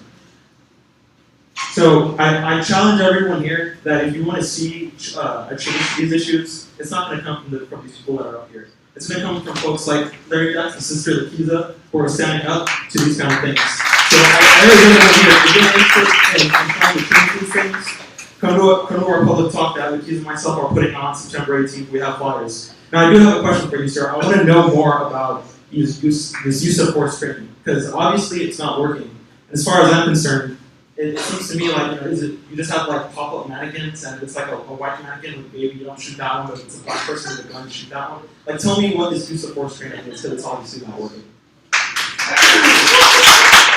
Well, I'd be more than happy to actually, we have what was called a Chiefs Invitational about 4 years ago, where we actually put on an entire day, put a lot of resources into it, to show folks. The community was invited, community leaders were invited to show folks what the actual training is. And so, unfortunately, it was advertised, but hardly anybody showed up. So what we'll do in the next few months, we'll put together another session so you can actually go and see exactly for yourself what is the training, what is the policy, what training they put through, which includes the don't shoot type of scenarios. And they don't involve, and you're being a little facetious there, but they don't involve, we don't put color on people. On the targets, but we'll do that in the next, give me about 2 months, 8 to 12 weeks, because we're actually doing some training right now for the entire department on the use of force. As soon as we're done with that, we'll advertise it, we'll get it out through the Travis County Democratic Party and the media, and I hope you will show up so you can see it and validate it for yourself. Thank you.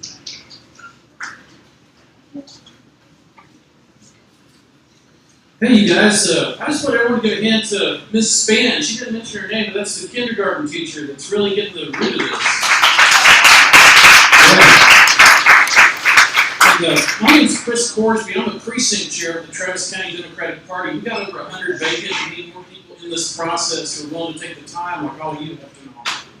And I'm really proud of our public servants for coming down here and speaking to us. And I gotta tell you, this is something that really hits close to home.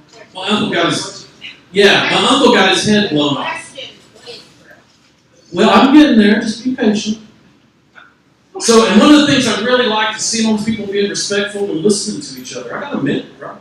So anyway, yeah, like I said, my uncle got murdered. He got shot. I had a gun pulled on me before. I don't know how many people here have lost family members who had guns pulled on them. It's not good. And that's what we got to stop in our community. It's a dangerous situation all over our country, and Austin is better than average.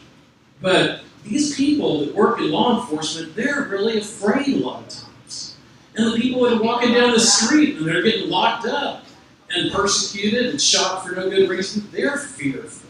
So what I think is that the root of this problem we have here is building human connections. And this forum is such a good first step. I think that we need the Travis County Democratic Party to establish a semi-permanent committee to create this healthy ongoing dialogue that's going on. Now the questions I have are, how can we build goodwill? And this isn't just for the people on the dais. I'm one of those on the level kind of guys. I'm like one of the on the level. It's a square deal. So how can we build goodwill and trust and human connections between our public safety servants and our African American community, and really all of us? Juntos podemos. Todos somos seres humanos. Okay, time up. Thank you, Chris. Now, one of the things, what resources do we need? We need more police officers. We can have more community policing and more people engaging. Thank you. I guess we'll go to, Can I ask one thing, folks? It's not, everyone up here and everyone out there respects the fact that people may want to make a statement. But what I would ask is that if you have a question, please do that. If you want to just make a statement to all of us up here, we will be around afterwards. So let's respect people.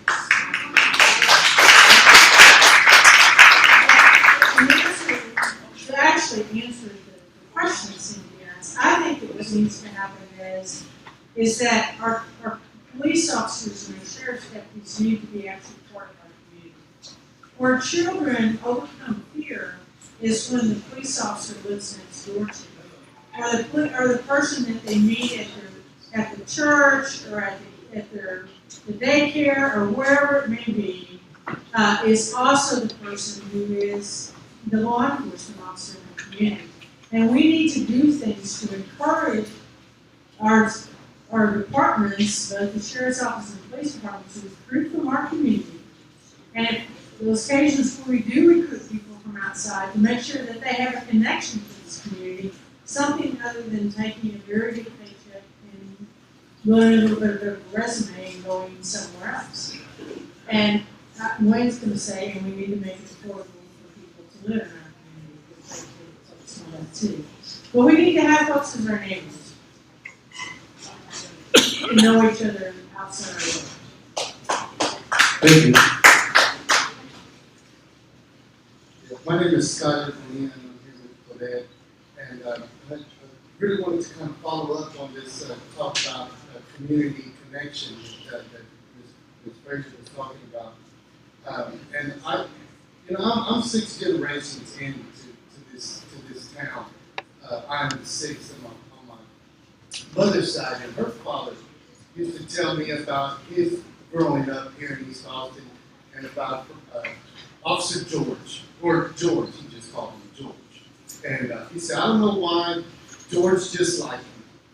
And even though I was up to no good, I wasn't supposed to be drinking at a certain age. And George was right outside the city coliseum where we had our bias. And if he saw me coming out of there, he knew that I probably had a drink or two, and he'd take me home.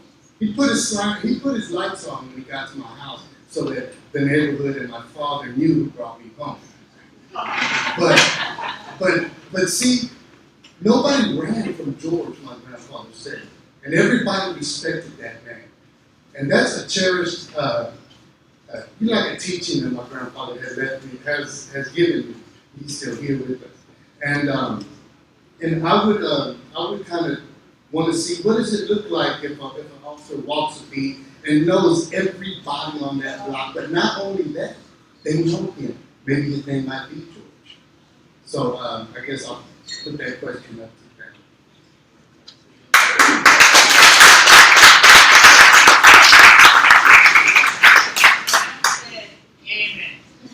Definitely amen, but also in those days, we still call for something called community policing. It's not rocket science. It means you get out your car, talk to folks, know the areas, know the prayers, and make sure they know you and understand you. When you find community policing in America today, you see good results.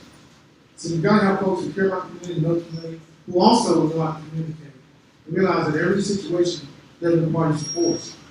You can disable folks by just talking to them sometimes and getting fights. Learn how to communicate, but more importantly, know your area, know your community, be respectful of everybody, encourage your own way. I have a multi-part question. Forgive me for, I'm trying to phrase it accurately. I'm not trying to go on. I really am trying to get all of it out there. This is my 4th panel on police accountability in the last 3 years. I was there right after the Byron Carter incident. I was there right after the Larry Jackson Jr. incident. Nothing that has been said on this panel has been any different than what has been said in the previous iteration. So here are my questions, and I'll say them again like I said on the last panel. It seems to me inconsistent, intellectually and logically, both to tell us how hard police officers have it, how difficult it is to be a police officer, how hazardous they feel, how scared they are, and then also to tell people it is their fault if they run. It is inconsistent to tell us that police officers have lives that are difficult, that we don't understand what happens in a split second, we don't understand what they go through, and then to tell people that they are wrong to resist and wrong to run. It is inconsistent. And it seems to me that what we've had over and over again is a narrative in which we are presented in with the difficulties of what it is like to be a police officer and the expectation that the community act in a completely different way, as if they don't have difficult lives, as if they haven't had things that they have been through, as if they are somehow to a higher standard of the police. To a higher standard of the police. It is inconsistent with everything. It beggars belief that is the narrative that we are getting repeatedly, time and again. And when it comes down to a question of moral compasses, Chief Acevedo, I have to ask you, where was your moral compass last year when you allowed Detective Kleiner the opportunity to resign with full pension after killing Larry Jackson Jr.? Where was your moral compass? This is why you break down these trust. It's because the way that you speak to us is not just condescending and illogical. It betrays our regular experience with the police and what they do. Do not talk about moral compasses unless you're willing to say what happened with Larry Jackson Jr. was an absolute travesty.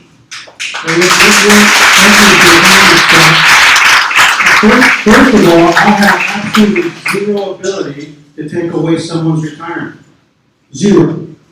So, excuse me, you know very little about my moral compass. I don't have the ability to do that. You want me to do something I simply cannot do. My moral compass, that St. Louis shooting that he brought up, pisses me off. But you know what those two cops are going to be judged on? Law. So it doesn't matter what my moral compass is. I as police chief, can only enforce the law, whether I like it or not. So whether or not I should loss of retirement, that's a discussion, but I don't have the ability to do that. Secondly, there is a criminal process going on right now in that case, and there's already been a so-called leak. Y'all remember that in the paper where I've been accused, and I don't think Wayne or the ABN accused me. I am not going to make statements involving that case, knowing that I have information from what's called Gary protected information from compelled statements that can be used later on to say it tainted the criminal. Now because of my statements, all of a sudden they have to drop the prosecution, because then the narrative will be, oh, the chief made that misstep intentionally to try to somehow impact the case. So I will keep my comments on that until it's all over, until he gets his day in court, because I would take the case. But as far as that retirement, there was nothing I can do. As a matter of fact, you know what my role was in the retirement? When I get a notice from the retirement board that he's retired, I can't say, stop, I'm ordering you not to retire. And I think that as a man that works at the University of Texas, very educated, you should know how this public retirement system works and what I can and can't do, and you should know better than accuse me of letting me walk out of retirement when you know I can't stop it, as much as whether I wanted to or not. I have 3 questions, and this issue is extremely emotional. I have 2 black kids, young men, and so while I can appreciate how it's emotional on both sides, I would appreciate us respecting the emotional nature of this conversation. And so, on to my questions. 1, the first question is, has there been published for public consumption and analysis a comprehensive understanding of what positive we have learned from the sacrificial, tragic shootings that have occurred in our community? Is there a document that we can look at from people across disciplines and across public interest that can show us a connection between what these tragedies have taught us in a positive manner? That's question number 1. Question number 2 is, I respect the question about, and your answer, Margot, about how we can successfully make universal human connections between the community and police officers. I definitely agree. Police, we don't have to make police officers part of our community. They are already a part of our community. So how do we establish that? The definition of racism is not bias. It's bias with power. And so the onus is more put on an officer or the police system to make those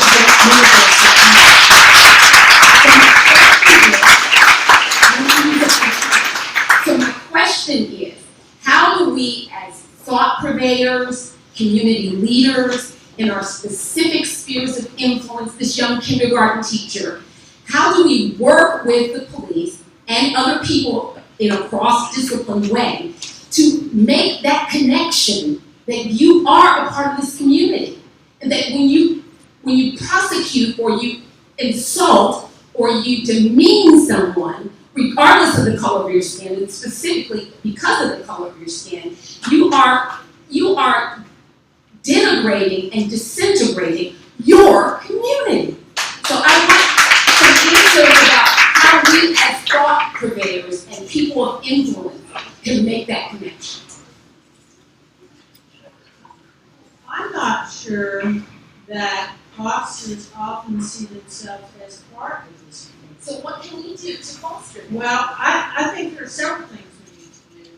One is, I really do think that we need to put an added emphasis on recruiting people who live in our own community. There's a tremendous amount of money spent by the Austin Police Department going all over the country recruiting police officers. And my suggestion is that we need to make that same energy needs to be concentrated in our own community. The other part of it is, I will tell you, the other day I was part of the immersion program, which is a good program, okay? But and the officers take it, I'll tell you, cadets take it extremely seriously. But part of it is that what they do is they go out and talk to different people. I had 3 young officers come and speak with me the other day because they finally figured out I was a member of the minority community. Somebody told them I was gay. So they showed up, all right? And so we had this very good conversation about things.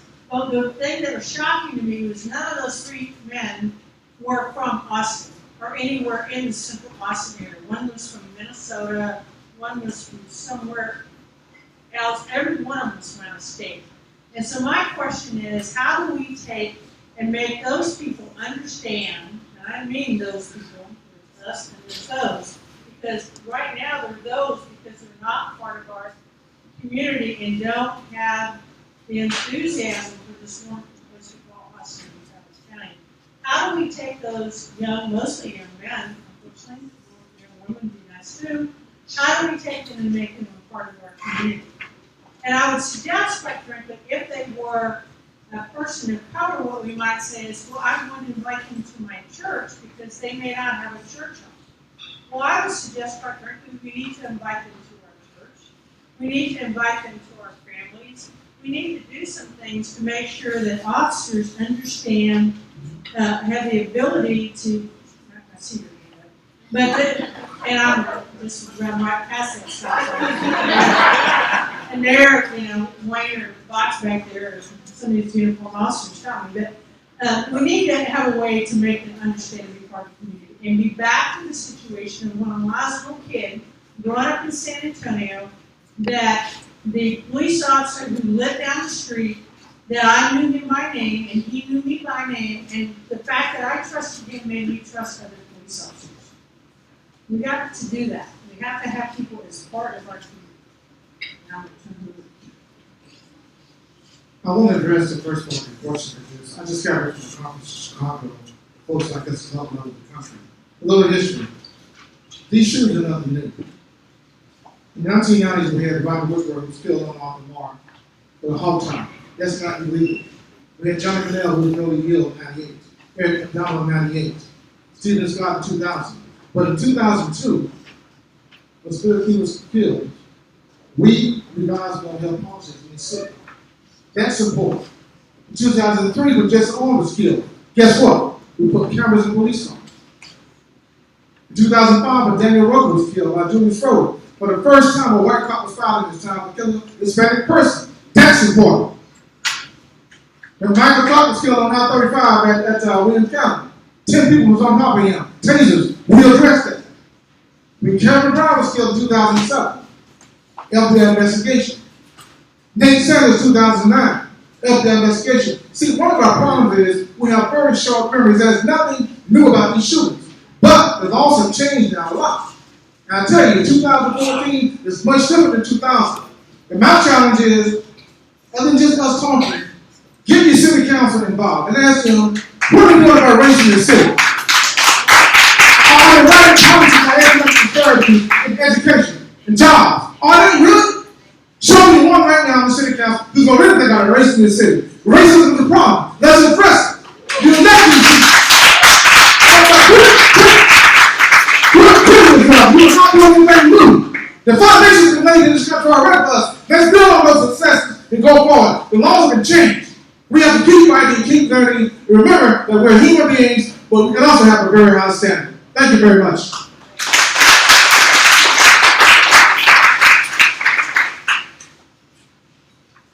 I'm sorry, at this point, we're only going to be able to take the next 2 questions, and then we'll be done. Hi, I have a first comment, and I've heard this comment before, and it was on the news, where it was compared to the black on black crime when speaking about the shootings of the police officers. And I just want to make that point that what these people are doing on the streets should not be compared, should not lead to a cop's decision on what they decide to do to a person they stop, because they're the ones that's wearing the badge. You're wearing the badge. Stop comparing what black on black crime is doing. It doesn't matter. My second point is racism does exist, and my question was pretty much answered. It's here. It's in Austin. It's in this room. And all the training in the world is not going to help, because we can't seem to just open up and say, I'm prejudiced.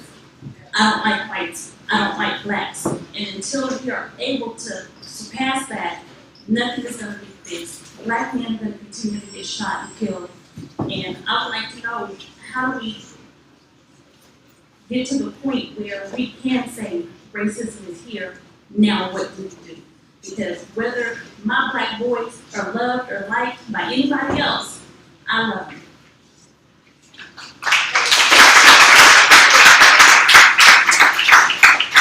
It's difficult with these conversations. I can tell you that racism is not institutional. It's not institutional in our police department. But again, listen to the reaction to that. When we sit here and we listen to cops have these preconceived notions, and that is just a fact to most people in this room. But if I tell you that racism is not institutional within the police department, I'm getting back the preconceived notion that it is. That's part of the problem, Mr. Deacon. I'll take a bite at that. Racism exists. I mean, it exists. It's real. I've dealt with it in my life, okay? That's why we have to be vigilant. That's why we have to, if you think a police officer treated you wrong, whether or not you think the police officer is doing anything or you gotta let us know. At the end of the day, the community is our eyes and ears, and I can tell you that unless people come forward, we can't weed out those few bad cops. Having said that, I agree with Wayne. I mean, if I thought my department was a bunch of full racists, I'd move on. I'm probably the first guy to be targeted, because there's this immigrant in there that's doing it. So you have to admit, it happens. They come in all colors. They come in all sexual orientations. The human condition is imperfect. And that's why we have to be vigilant. That's why we have accountability. That's why we have a police monitor. And that's why we have a standard in our department that, whether people agree with it or not, I'm here to tell you that our standard is second to none. Not perfect, but second to none. I'm Chuck Agarwal with the Villager, Austin Villager newspaper. My question, first of all, I'd like to thank you guys for having this dialogue.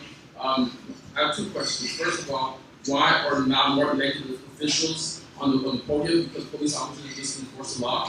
And secondly, I want to thank the Travis County Democratic Party for pushing this thing. And is the Travis County Democratic Party going to push it to the Texas Democratic Party, or you guys make it an issue on the platform? That is a very good question. Really, the first question is whether or not we have public officials up here. That is a very good question. I think one of the reasons when we started drafting a resolution, the members that we had spoke to in our county executive committee, we wanted to focus on the law enforcement officials because they have the expertise when it deals with law enforcement.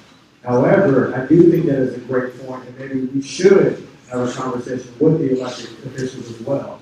As it relates to the Texas Democratic Party, we sent the resolution from our county executive party at our convention to the Texas Democratic Party to address these issues with regards to disproportionality when it comes to the entire criminal justice system.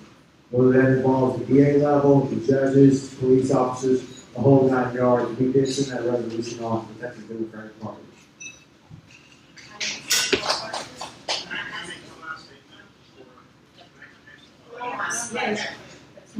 Okay, my question is just simple, and that simple question is, how amenable is this panel to being in the African American and Brown community so that we can ask questions of the people in front of the people that your actions are more effective?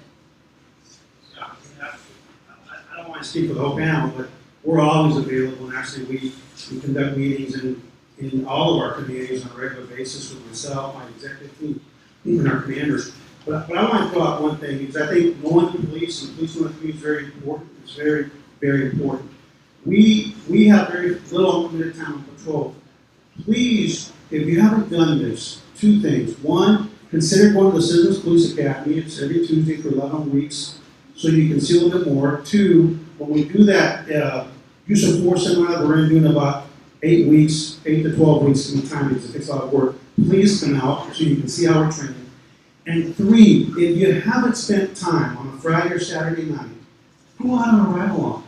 Go out on a ride-along. It's open. People think that you have to be like an applicant or somebody special. This is your police department.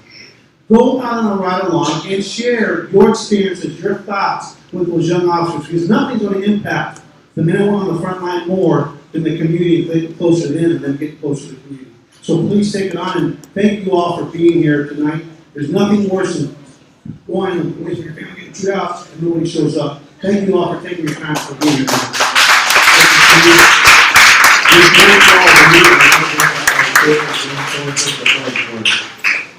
Let me thank the panel again for being here. I'm really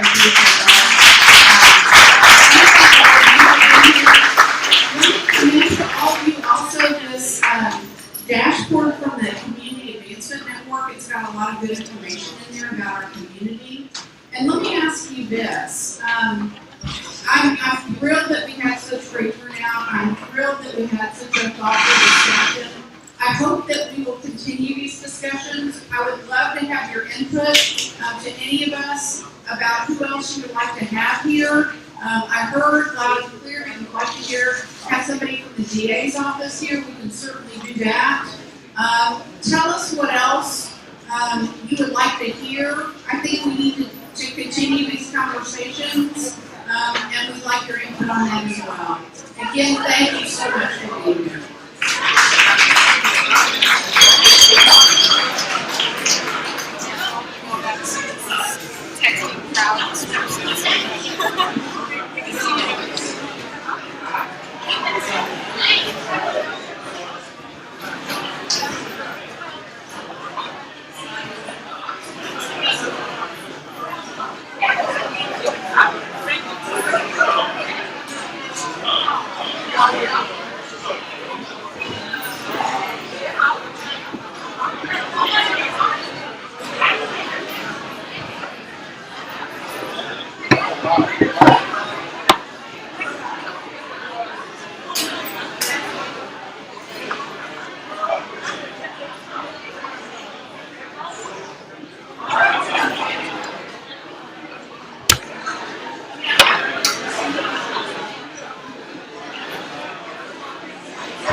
Stop.